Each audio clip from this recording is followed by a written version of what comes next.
Hi, Dave Carvalho here, author of Faith Formation and Diocese of Fall River for our next Quick Wins interview. And I'm here today with Irina DeLucca, who's the head of our ProLife Apostolate. Irina, how are you doing? I'm doing well. How are you, David? Good, good. We had a little snow this morning, so I didn't know how today was going to turn out. But now sunshine's back, so That's I'm right. okay with it. We got heat. We're doing well. How are things on your end? Doing well. Yeah, very happy to be here. Thanks for inviting me. Of course. So, Irina, for those individuals tuning in that don't know who you are, do you want to just introduce yourself and a little bit about what you do? Okay, so I'm the director for the ProLife Apostolate and Project Rachel Ministry for the Diocese of Fall River. I started my role in 2018, and here I am to serve and the people of God. And so the office has a mission, and the core of our mission is to educate and promote the culture of life, protecting and preserving all life from the first moment of conception all the way to natural death. And the way we do that, it's through the church, the parishes, our parishes, diocesan schools, and the community around us. Of course, and through the light of the teachings of the Catholic Church. Awesome. Wonderful. Really, really important work that you do, Irina. So, I mean, you already shared a little bit about this, but, what are some of maybe the projects or some of the main ministries that the Pro-Life Apostolate and Project Rachel do? Okay, so the Pro-Life Apostolate and Project Rachel Ministry, we have three major, actually we just added one, so I'm going to call four Oh, great. major events. Number one is the March for Life that happens every January in Washington, D.C. And together with the dioceses and schools, we organize the trip to Washington, D.C. and bring the students, teachers, whoever would like to come with us and, through our dioceses and schools. So we have that. We also have the Pro-Life essay contest, also through the dioceses and schools. So the way it works, we give the schools a theme, a pro-life theme, so that the students develop an essay, write an essay based on that theme. And then usually on the second or the third week of March, we have our pro-life mass with Bishop D'Acunha, and that we pick a winner, and then we give them, the winner that prize. So we have the pro-life mass and the pro-life contest, essay contest. We also have the pro-life boot camp, and that happens every year too. It's been for the past few years at Stonehill College, and it's usually around the second or third week of July. So it goes from Thursday to Sunday, and it's also for the dioceses and schools, kids, students. And it's beautiful. We have adoration, we have mass, confession, fun time, pro-life talks. We have priests coming and talking about vocation. It's a beautiful and holy weekend, a little longer than a weekend for our kids. And then we have Project Rachel. And hold on, I just added the fourth. So Walking with Moms in Need, that's new. Okay. It's supposed to be a year of service to our parishes. So our parish is working with the moms in need and helping them and all the ways they need. So it's a very close approach. So that started last year. It's a USCCB service. It was supposed to be for a year, but we actually gonna keep doing this service in our office, and it's been great. We helped actually 2 moms last year with the grace of God to change their minds and not have an abortion. So they changed their minds, and one baby was born last month. Mom and baby really well. And then another one, it's the due date is tomorrow. Oh, no kidding. Or maybe as we're speaking, I don't know. Maybe the baby is being born right now. So so that's Walking with Moms in Need. And then we have Project Rachel. Project Rachel, it's a church ministry, Catholic church ministry for United States. that involves, priests. They're being trained, religious counselors, and lay persons, and also our office to help not just the woman, but everybody that's been impacted by abortion. Can be even the father of that baby. We also have men, approaching us and calling us for that regard. We do have a phone line, which is confidential phone line designated only for the women that have been impacted by the abortion, where they can call us from Monday through Friday from 8:30 to 5 p.m. And they will speak with me.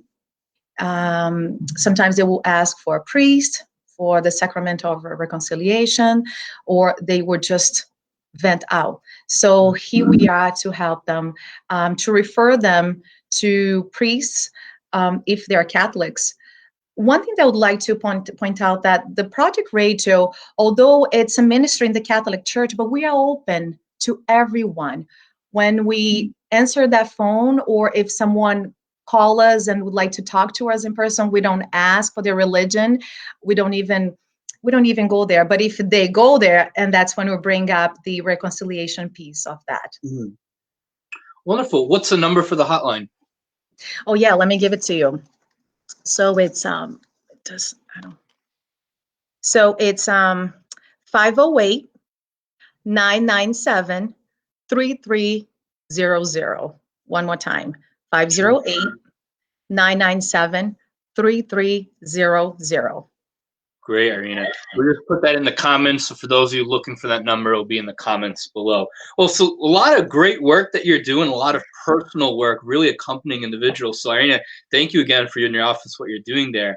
One of the things you mentioned was the March for Life. And as we know this year, it's going to be virtual, given COVID, everything going on. So you want to speak a little bit to how people can kind of tune in to now this virtual march? Because, before a lot of people would make the trip and sometimes people couldn't be there because it wasn't DC. So now everyone can really be a part of the rally and the march because it's virtual. So if someone wanted to be a part of it, how could they?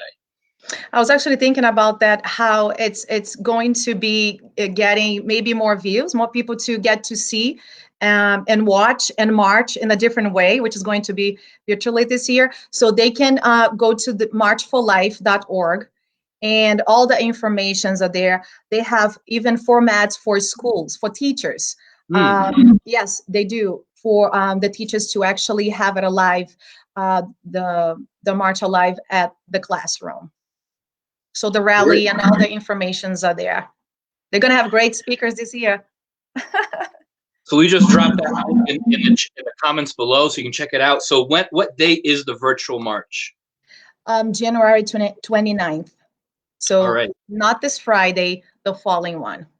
All right, so next Friday, January 29th, tune in. So for those of you who have been aware, the rally occurs each year. It's usually organized by the Archdiocese of Washington, D.C. It's also a great youth event with pro-life speakers, a mass, usually celebrated by the Archbishop of Washington, D.C., and then, of course, the march organized by the March for Life. If you haven't been before, it's a great opportunity for Catholics to gather, especially at the rally, to witness to Catholic social teaching on the witness to life. So check it out, January 29th. We have that great virtual event. Irina, you'd also kind of talked about that a part of the mission of the Diocesan Apostolate is to help create a culture for life, especially now more than ever. With COVID and people being at home, some of maybe the ways that people might think to do that have changed. What would be some recommendations or some advice to people who still want to witness to life, want to create a culture of life, but maybe have to think to do it differently during COVID? So one piece that's very important about our work, which we're still doing right now, before I respond to that, I forgot to talk about the educational piece of it.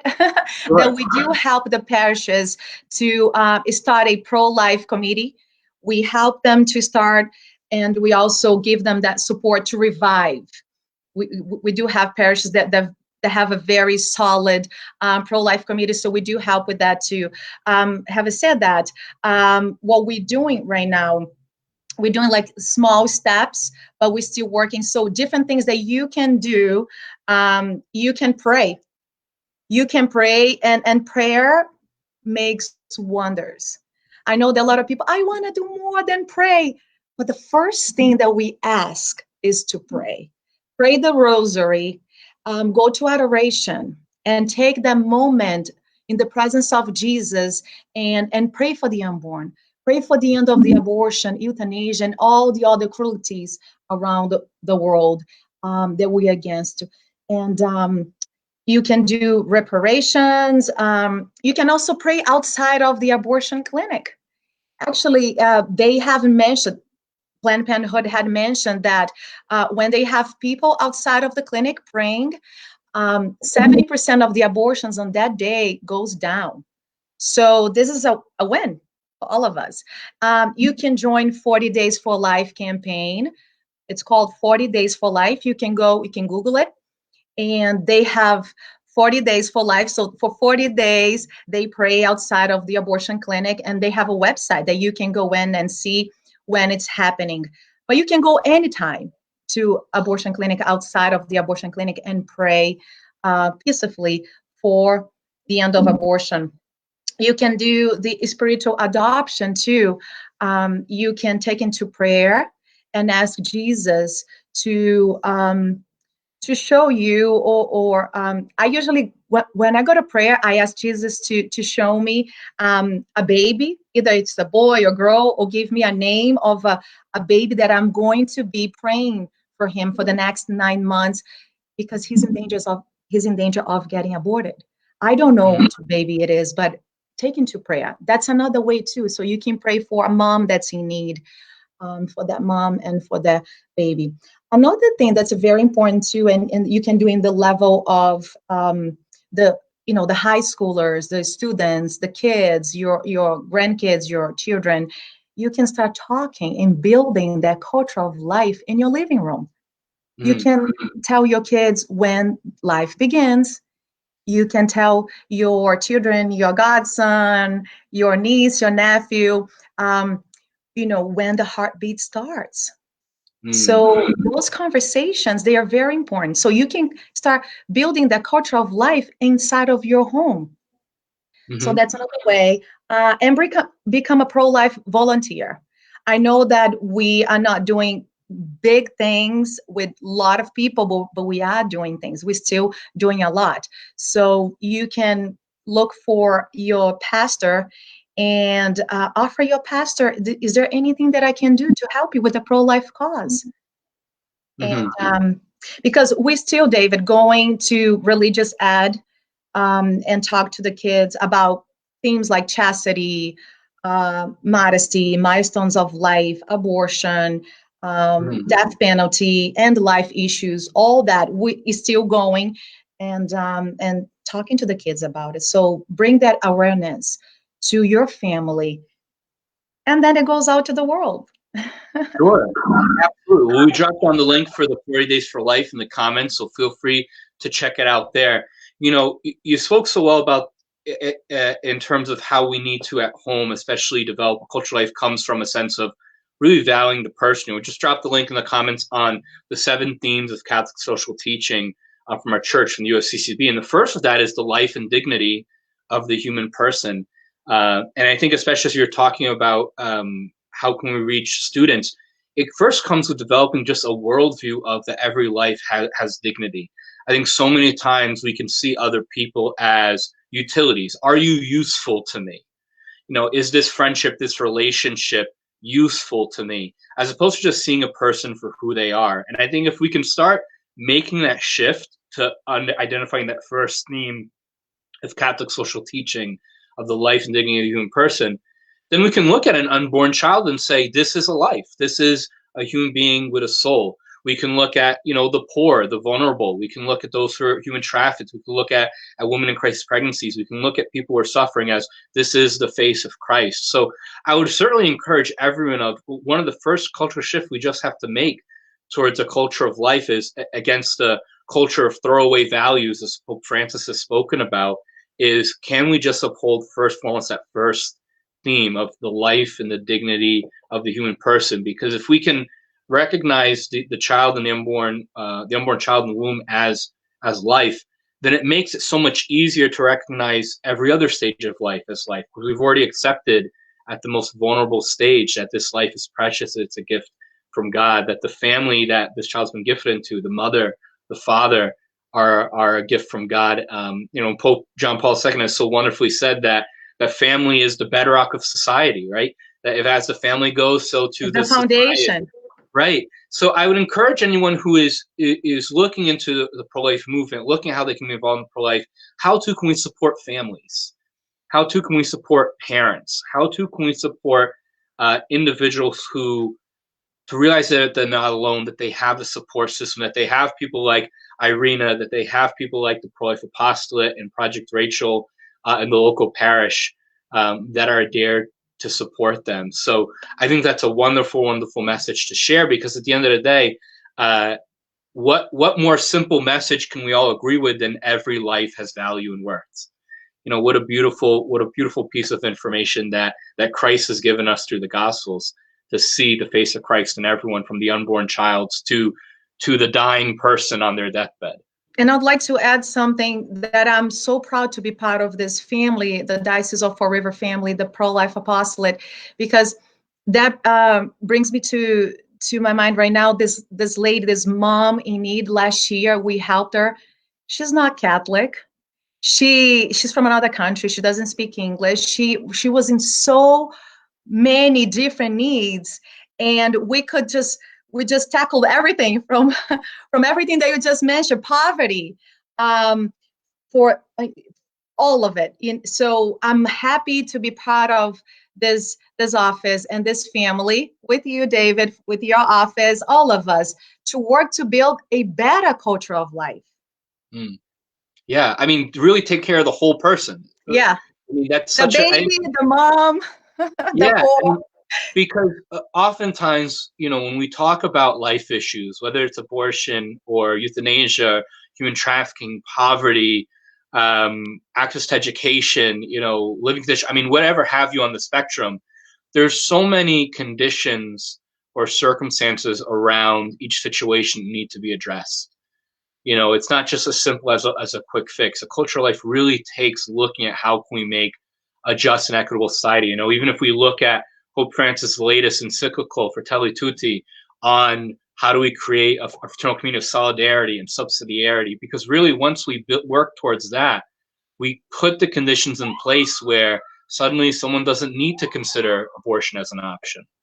Suddenly a family does feel better supported. So I think it's so great to hear, and I hope people really realize that the work of pro-life that you're doing too is, yes, we are addressing this immediate issue, but you're helping, moms get out of poverty. You're helping, families find their needs and supplies, connecting them to Catholic social services when need be. Yeah. It really is such a great approach. So, again, thank you so much for that, because it really is ministry. It's really the heart and where the rubber hits the road, kind of ministry. Irina, as we're coming to an end, you also talked about prayer before, that one of the simplest things we can do is pray. And the UCCB is doing the 9 Days for Life novena, as they always do. If you can talk maybe just a little bit about that.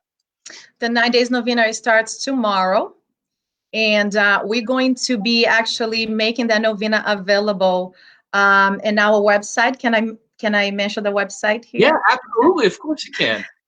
So www.prolifeforever.org.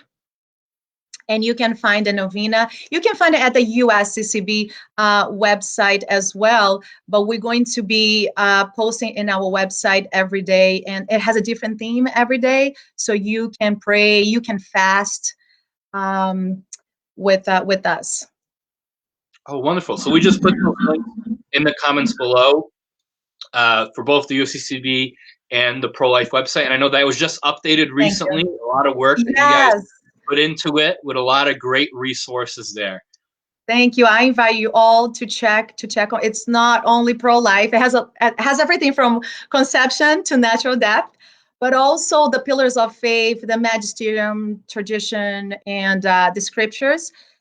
So I invite you to go book recommendations. Sometimes parents don't know how to start a conversation about chastity, about sexuality, about gender identity, or maybe answer some questions that their children might have. So I invite you to check out our website. Wonderful. Yeah, I mean, it's all interconnected, so it's wonderful that you're sharing sources on that. So check out the link below. We also added the link to the ProLife Apostolate and Project Rachel's Facebook page. So if you're not already liking and following them there, please give them a visit. And, you know, Irina, again, thanks again for taking some time today for sharing about the great work of the ProLife Apostolate here in the diocese. And if someone wants to kind of reach out to you or get a hold of you, what's the best way to do so? You can call me, or you can email me. Can I say my phone number? Okay. So the phone number here is 508-675-1311. 675-1311. Great. And just ask for Irina DeLucca, and we'll put that in the comments below. Irina, thank you so much once again for all your work. Do I have 1 minute to say a quote from the Bible? Yeah. So to all of you that listen to us, thank you, David, very much for this moment. It's a blessing. So also I'd like to leave a message of hope for all of you that listen. And I got this quote from the Bible. It's 1 Thessalonians 5:7-8. They were to live in the light and not like those who had no faith and hope. God had enlightened their minds to know with a certainty that he would come again, and like him, they would rise from the grave. Faith and love were their shield, and hope their helmet. Their souls were to be united to Jesus in such an intimate way that would make no difference whether they lived during their glorious coming or not. Amen. Amen. What a wonderful scripture passage. Gosh, well, may the Lord equip us in this work and may protect us for it too. So thank you, everyone, for hopping on. Thank you, Irina, and we'll see you on the next Quick Wins. Thank you so much, David. God bless.